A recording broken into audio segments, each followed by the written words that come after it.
여러분, 역사에는 정말 말이 안 되는 것 같은 일들이 벌어지곤 하죠. 오늘 우리가 다룰 이야기가 바로 그런 건데요. 한번 생각해 보세요. 로마 제국을 박살낸 그 무시무시한 전사들이 왜 자기들이 정복한 사람들의 신을 믿게 됐을까요? 진짜 이상하지 않나요? 이 엄청난 미스테리, 정복자의 역사를 지금부터 한번 파헤쳐 보겠습니다. 네, 바로 이 질문이 오늘 이야기의 모든 것이라고 할 수 있습니다. 보통 생각하면 어때요? 당연히 이긴 쪽이 진 쪽에 자기네 신을 믿으라고 강요해야 하잖아요? 그런데 여기서는 그게 완전히 뒤집혔습니다. 칼로는 이겼는데 왜 신 앞에서는 무릎을 꿇었을까요? 진짜 궁금하지 않으세요? 자, 이제부터 그 미스터리를 한번 풀어보죠.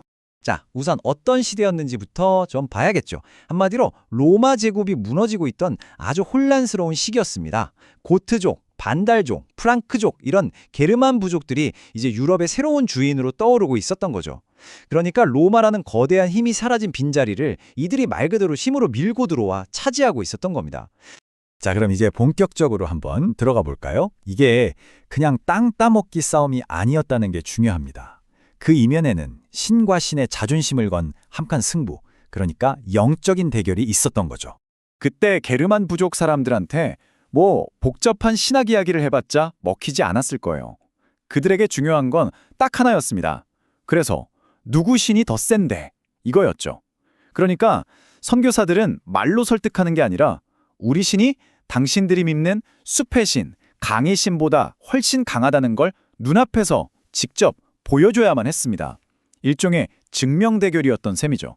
이 힘의 대결을 아주 제대로 보여주는 정말 영화 같은 장면이 하나 있습니다. 바로 보니페이스라는 선교사와 토르의 떡갈나무 이야기인데요. 한번 상상해 보세요. 보니페이스가 부족 사람들이 신성하게 여기는 그 거대한 나무 앞에 서서 도끼를 딱 듭니다. 완전 정면 승부죠.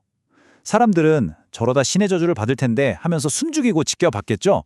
그런데 그가 나무를 내리치는 순간 갑자기 엄청난 바람에 불더니 그 거대한 나무가 쓰러져 버립니다. 와, 이걸 본 사람들이 얼마나 충격을 받았겠어요. 그 자리에서 바로 토르는 졌어, 이 신이 진짜다 하면서 기독교로 돌아섰다고 합니다. 이보다 더 확실한 증거가 어디 있겠어요. 자, 그런데 이야기가 이렇게 강력한 신이 나타나서 다 이겼다 하고 끝나면 너무 간단하겠죠? 사실 당시 기독교라고 해서 다 똑같은 기독교가 아니었습니다. 이게 또 이 미스터리를 푸는 아주 중요한 단서가 됩니다.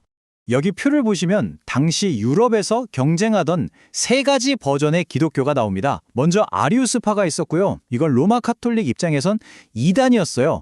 예수님을 하나님이랑 똑같이 보지 않았거든요. 근데 이게 또 부족 중심적이라 초기 게르만족한테는 꽤 인기가 있었어요. 그리고 켈트 기독교는 좀 자유로운 수도원 중심이었고, 마지막으로 우리가 잘 아는 로마 기독교는 교황을 중심으로 한 강력한 조직이었죠. 말하자면 세 개의 다른 기독교가 누가 게르만족을 우리 편으로 만들 것인가를 두고 치열하게 경쟁하고 있었던 겁니다. 유럽의 미래가 이 경쟁에 달려 있었죠.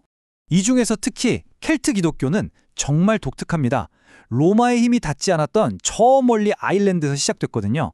성 패트릭 같은 분들이 주도했는데 이분들은 꽉 짜인 조직보다는 수도원을 중심으로 활동했어요. 그래서 뭐랄까, 로마의 간섭을 받지 않는 아주 독립적이고 강인한 느낌이 있었죠. 비유하자면 일종의 야생 기독교라고 할까요? 그런 매력으로 유럽 북쪽을 휩쓸었습니다. 이제 유럽 역사의 물줄기를 완전히 바꿔놓은 결정적인 한 순간으로 가보겠습니다. 바로 프랑크족의 왕 클로비스의 개종 이야기입니다. 이 사건 하나가 로마 카톨릭의 미래를 결정지었다고 해도 과언이 아니에요. 상황이 정말 한 편의 영화 같았습니다. 클로비스가 전투에서 거의 지기 직전까지 몰린 거예요. 완전히 절박한 그 순간에 자기가 믿던 옛 신들을 다 버리고 기독교인이었던 아내의 신에게 기도를 합니다. 제발 이기게만 해주신다면 당신을 믿겠습니다 하고요. 와, 정말 한 사람의 이 기도가 유럽 대륙 전체의 운명을 바꾸게 될 줄 누가 알았겠어요? 그리고 정말 거짓말처럼 클로비스는 전투에서 이깁니다. 당연히 약속을 지켜야죠. 세례를 받는데 이때 주교가 이런 말을 해요. 이제 당신이 불태웠던 것을 경배하고 당신이 경배했던 것을 불태우셔. 와, 정말 강력한 말 아닌가요? 지금까지 믿어왔던 모든 걸 버리고 완전히 새로운 세상으로 들어가라는 거죠. 그와 그의 백성들이 겪게 될 엄청난 변화를 이 한 문장이 다 보여주는 겁니다. 그런데 여기서 끝이 아닙니다. 클로비스 혼자 세례를 받은 게 아니었어요. 보세요. 무려 3,000명. 그의 병사들이 왕을 따라서 그 자리에서 바로 세례를 받습니다. 이건 한 사람 한 사람의 믿음의 고백이라기보다는 왕이 믿으니 우리도 따른다는 일종의 정치적인 선언이었던 거죠. 바로 집단 개종이라는 새로운 현상이 시작된 겁니다. 이 집단 개종이라는 방식이 앞으로 엄청난 파장을 불러옵니다. 여기 비교를 보시면 개인적으로 믿음을 갖는 거랑은 완전히 다르죠. 집단 개종은 사람들이 원래 믿던 미신이나 문화를 그대로 간직한 채로 교회 안으로 우르르 들어오는 거거든요. 그러다 보니 어떻게 되겠어요? 기독교랑 기존의 문화가 마구 뒤섞이기 시작하는 겁니다. 거대한 퓨전이 시작된 거죠. 결국 기독교가 게르만 전사들의 갑옷을 입게 된 셈입니다. 뭐랄까, 양들을 돌보는 온유한 목자 예수님은 좀 뒤로 가고 그 자리에 우리 부족을 승리로 이끄는 강력한 전쟁의 신 예수님이 들어선 거죠. 그러니까 생각해보세요. 예수님을 지키겠다고 칼을 뽑았던 성 베드로, 이런 모습이 그 전사들 눈에는 얼마나 멋있어 보였겠어요. 딱 자기들 스타일이었던 거죠. 자, 이제 퍼즐 조각들이 거의 다 모였습니다. 로마의 유산, 켈트의 독립정신, 그리고 게르만의 전사문화, 이 서로 다른 것들이 어떻게 부딪히고 섞이고 또 합쳐져서 우리가 아는 중세 유럽, 기독교 세계라는 완전히 새로운 무언가를 만들어냈는지 그 과정을 한번 따라가 보시죠. 이 거대한 융합 과정을 딱 보여주는 상징적인 사건이 하나 있습니다. 바로 휘트비 종교회의라는 건데요. 당시 노섬브리아라는 왕국의 오수이 왕이 아주 골치 아픈 상황에 처합니다.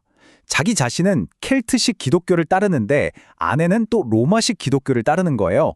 집안에서부터 두 기독교가 팽팽하게 맞선 거죠. 왕은 결정을 내려야 했습니다. 우리 왕국은 앞으로 누구의 방식을 따를 것인가? 오수이 왕의 선택은요, 아주 현실적이었습니다. 양쪽 주장을 다 들어보더니 이렇게 말해요. 나는 천국의 문을 지키는 베드로의 심기를 건드리고 싶지 않다. 그러면서 로마 쪽 선을 딱 들어줍니다. 굉장히 실리적인 판단이죠. 어쨌든 이 결정적인 선택 덕분에 잉글랜드 교회는 로마의 질서 안으로 들어오게 됩니다. 아주 중요한 전환점이었어요. 자, 이제 우리 이야기가 처음 시작됐던 곳으로 다시 돌아와서 정말 놀라운 결말을 맺게 됩니다. 선교를 받던 나라가 오히려 선교를 보내는 나라가 되는 이 기가 막힌 역전 드라마 한번 보시죠. 이거 정말 대단한 반전 아닌가요? 불과 몇 세대 전까지만 해도 선교사들이 와서 복음을 전해주던 미개척지였던 잉글랜드가 이제는 완전히 반대로 열정 넘치는 선교사들을 유럽 대륙으로 파송하기 시작한 겁니다. 그것도 어디로요? 바로 자기들 조상의 땅 게르만족의 심장부로 말이죠. 그리고 이 흐름의 중심에 누가 있었을까요? 바로 우리 이야기의 시작을 열었던 그 사람, 보니페이스입니다.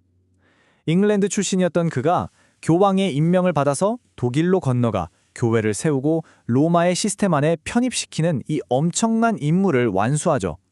이렇게 잉글랜드에서 시작된 선교의 에너지가 다시 유럽 대륙으로 돌아오면서 정복자들을 정복했던 기나긴 이야기의 원이 마침내 완성되는 겁니다. 결국 로마 제국이 무너진 잿더미 위에서 게르만족의 에너지와 기독교 신앙이 하나로 합쳐져서 중세 유럽이라는 완전히 새로운 문명이 태어난 겁니다. 자, 그럼 마지막으로 여러분께 이 질문을 한번 던져보고 싶네요. 이 새로운 유럽은 과연 게르만족이 기독교 문화에 동화된 걸까요? 아니면 오히려 기독교가 게르만족의 문화에 물들어버린 걸까요? 이 질문에 대한 답은 한번 직접 생각해 보시는 것도 재밌을 것 같습니다.